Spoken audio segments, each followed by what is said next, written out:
Today, we're going to get a basic idea of how sketch definition works in SolidWorks and how we can fix a sketch until it becomes fully defined. First, we need to understand what definition means in SolidWorks. Sketch definition tells us how well a sketch is controlled using dimensions and relations. I'll explain this using a simple sketch. Here, I select the circle tool. You can see the circle appears in blue, which means the sketch is underdefined. When I drag it, the geometry can still move or change its position.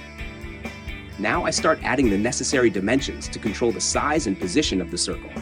As I apply these dimensions, the movement is reduced. Finally, when all required dimensions and relations are added, you can see the sketch turns black. This means the sketch is now fully defined. At the bottom of the screen, SolidWorks also shows the sketch status, whether it is underdefined or fully defined. An underdefined sketch is missing constraints and can cause problems later because the model is not stable.